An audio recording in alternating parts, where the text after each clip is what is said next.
जब हम खुले बाज़ार से कोई चीज़ खरीदते हैं तो मोल भाव करते हैं। यहाँ तक कि जब हम 50 रुपए की सब्ज़ी खरीदते हैं तो सब्ज़ी वाले से बोलते हैं भैया 40 रुपए लगा लो।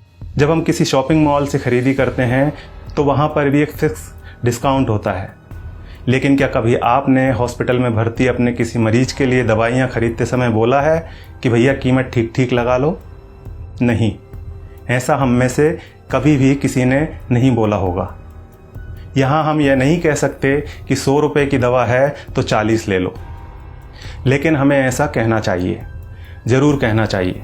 आपको मेरी ये बात अजीब लग रही होगी, पर मैं बड़ी गंभीरता से आपसे कह रहा हूँ कि आपको ऐसा ही करना चाहिए। और मैं ऐसा क्यों कह रहा हूँ आपको आगे बताऊँगा पूरे प्रमाण के साथ।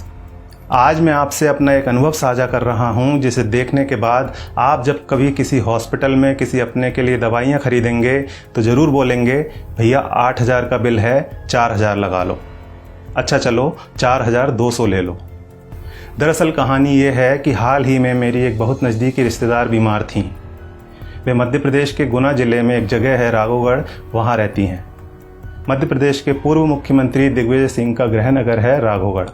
महामारी के चलते उन्हें बाहर ले जाना खतरनाक हो सकता था, इसलिए पिछले 3 महीनों से उनका इलाज गुना में ही चल रहा था। लेकिन आराम नहीं हुआ। उनको पेट से संबंधित कुछ समस्या बताई गई थी।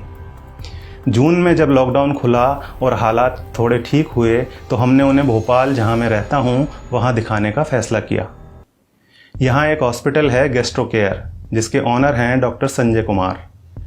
12 जून के दिन मैंने उनके हॉस्पिटल में अपॉइंटमेंट के लिए कॉल किया तो 6 दिन बाद यानी 18 जून का अपॉइंटमेंट हमें मिला। इस दिन जब हम लोग उन्हें लेकर हॉस्पिटल पहुंचे तो वहां पहला नंबर ही चल रहा था और हमें 8 नंबर मिला था। लेकिन माताजी की उम्र और हालत देखते हुए हमारे आग्रह किए बिना ही डॉक्टर साहब ने पहले पेशेंट को देखने के बाद ही दूसरे केबिन में बुलाकर उन्हें देखा, ज़रूरी जांच लिखी और उन्हें एडमिट करने के लिए बोल दिया। कुल मिलाकर उनका इलाज शुरू हो गया। अगर आपका कोई अपना कभी हॉस्पिटल में एडमिट हुआ है तो आपको ज़रूर पता होगा कि हॉस्पिटल का पहला दिन कितना भारी होता है। एक तो हमारा अपना कोई पीड़ा में होता है इसलिए, और दूसरा यह है कि इस दिन पैसा पानी की तरह बहाना पड़ता है। हम सब जानते हैं कि पैसा कमाना कितना मुश्किल है।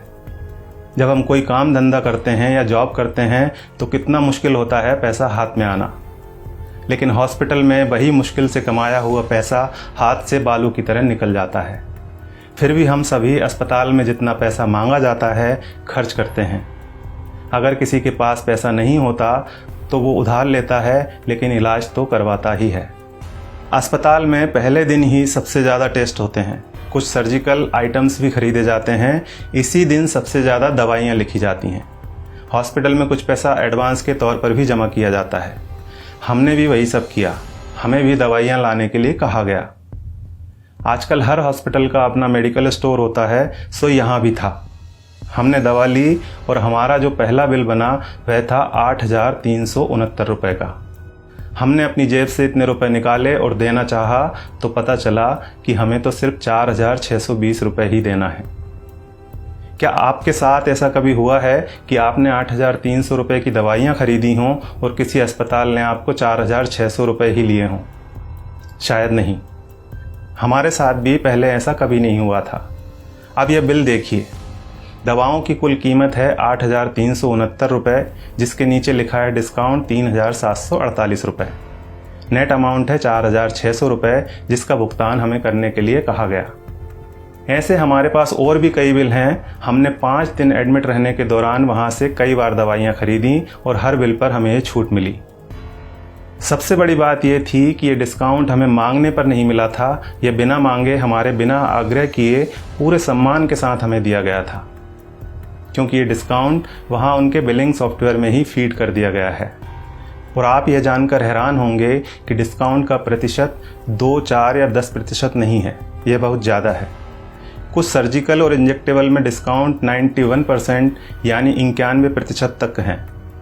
और जितने भी पेशेंट वहाँ एडमिट हैं सबको इसका लाभ मिल रहा है। अब आपके मन में सवाल उठ रहा होगा कि ऐसा क्यों?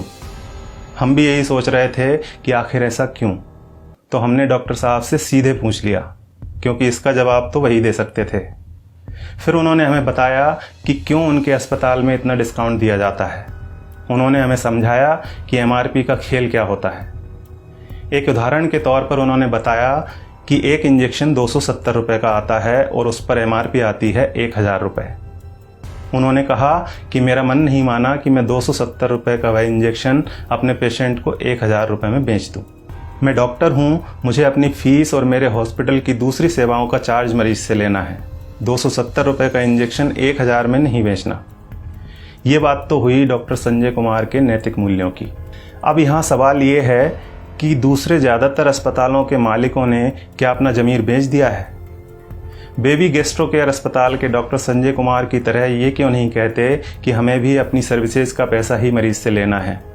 वे क्यों नहीं कहते कि 270 रुपये का इंजेक्शन 1000 में हम नहीं बेचेंगे?